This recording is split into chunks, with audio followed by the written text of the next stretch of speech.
ये जो क्वेश्चन है ये JKSSB फाइनेंस इंस्पेक्टर में क्वेश्चन पूछा गया था, जो कि बहुत ही बढ़िया एग्जाम है। सबसे बड़ा एग्जाम अगर हम देखेंगे JKSSB में फाइनेंस इंस्पेक्टर का एग्जाम होता है, उसमें ये क्वेश्चन पूछा गया है। रीसेंट एग्जाम है, नए पैटर्न पे क्वेश्चन है। A metal rod is heated at one end and the temperature at the other end rises slowly over time.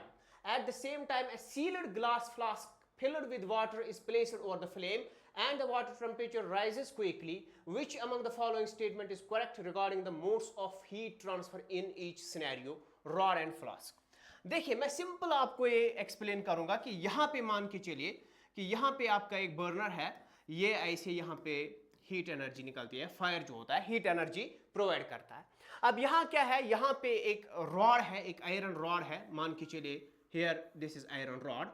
अब यहाँ पे आयरन रॉड क्या होगी, पहले यहाँ पे गर्म होगी, आप यहाँ पे पकड़ोगे ना, कुछ टाइम बाद आपको यहाँ पे भी ये गर्मी महसूस हो जाएगी, क्योंकि हीट ट्रांसफर हो जाएगी from this place to this end, ठीक है ना। अब यहाँ पे क्या होता है, from hot region to cold region ये ट्रांसफर हो जाएगी। अब sealed glass flask is filled with water and placed over the flame. आप एक सील्ड ग्लास फ्लास्क लाओ, एक फ्लास्क लाओ, सील्ड ग्लास फ्लास्क, उसको फ्लेम के ऊपर रख दो और इसमें क्या है, वाटर है। अब आपको मोड्स ऑफ हीट ट्रांसफर बताने हैं। जब हम रॉड की बात करेंगे, क्योंकि सॉलिड है, ठीक है ना, यहां पे आपको मूवमेंट नहीं देखने को मिलेगी, तो यहां पे बाय कंडक्शन हीट ट्रांसफर होती है। क्यों कंडक्शन, क्योंकि पहले ये मॉलिक्यूल हीट अप होगा, उसके बाद जो इसके कनेक्शन में होगा वो हीट अप होगा, उसके बाद जो उसके कनेक्शन में होगा हीट अप होगा। सो ओवर टाइम ये हीट यहां से धीरे धीरे ट्रांसफर होके इस एंड तक पहुंच जाएगी। सो बाय कंडक्शन। तो यहां पे कंडक्शन है क्या कहीं, हाँ रॉड, ये गया रॉड रेडिएशन, रॉड कन्वेक्शन नहीं, रॉड कंडक्शन या तो ये होगा, रॉड कंडक्शन या तो ये होगा। उसके बाद जब फ्लास्क की बात करेंगे, flask is placed over the flame, तो फ्लेम यहां पे है और ये हीट फ्लास्क तक ट्रांसफर हो जाएगी थ्रू एयर, है ना, यहां पे एक मीडियम बनता है एयर। तो जब हीट यहां से हीट एनर्जी ट्रांसफर हो जाती है, रेडिएशन के थ्रू ट्रांसफर हो जाती है, तो यहां पे मोड ऑफ ट्रांसफर जो है from this flame, from this burner to this flask, ये रेडिएशन है।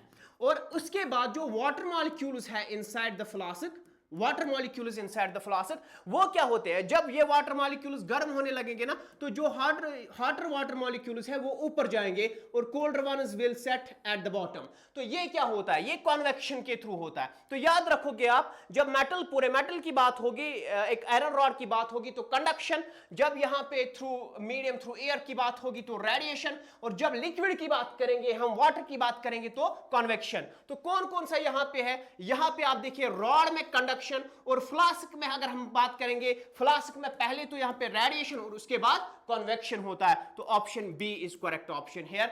ऐसा एक क्वेश्चन आपके एग्जाम में दिया गया था, जो कि बहुत ही बढ़िया क्वेश्चन था, अच्छा क्वेश्चन था। नेक्स्ट क्वेश्चन देख लीजिएगा, ये क्वेश्चन भी आपकी JKSSB में पूछा गया क्वेश्चन है। An object 2 meter tall is placed at a distance of 50 centimeter in front of the convex lens. देखिए लेंस कौन सा है, लेंस यहां पे कॉन्वेक्स है। बहुत ही बढ़िया क्वेश्चन है, क्यों, क्योंकि इसमें आपको जितनी डिटेल पूछी गई है ना, ये तो 1 मिनट का क्वेश्चन नहीं लग रहा है मुझे, क्योंकि काफी ज्यादा डिटेल इसमें आपको निकालनी है। उसके बाद यहां पे इसने ऑब्जेक्ट कहीं पे प्लेस किया है, let's suppose this the principal axis, object इसने प्लेस इधर किया है, 2 मीटर टॉल ऑब्जेक्ट यहां पे प्लेस किया है। किस डिस्टेंस पे, ये इसने 50 मीटर डिस्टेंस पे प्लेस किया है, क्योंकि ये लेफ्ट साइड ऑफ द ये लेंस आता है तो इसको हम नेगेटिव लेंगे, ठीक है ना। तो यू जो आपका है इमेज डिस्टेंस जो है, ऑब्जेक्ट डिस्टेंस जो है वो -50 है, 2 मीटर टॉल है ये। उसके बाद लेंस का पावर जो दिया गया है वो दिया गया है 5 डायोप्टर। पहले क्या पूछा जाता था ऐसा SSB में कि पावर ऑफ लेंस का यूनिट क्या है, डायोप्टर था। यहां पे आपको पावर ऑफ लेंस 5 डायोप्टर दिया गया है।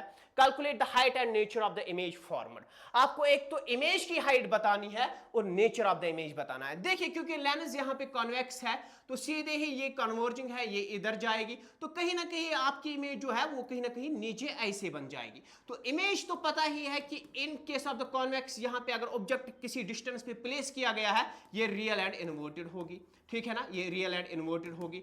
अब लेंस फार्मूला क्या होती है आपके पास, 1/f is equal to 1/v minus 1/u। तो यहां पे अगर मैं बताऊं 1/f किसके बराबर होगा, power of lens is 5 dioptre, तो फोकल लेंथ किसके बराबर होगी? फोकल लेंथ इज 1/p, तो 1/5 इट इज ये 0.20, ठीक है ना।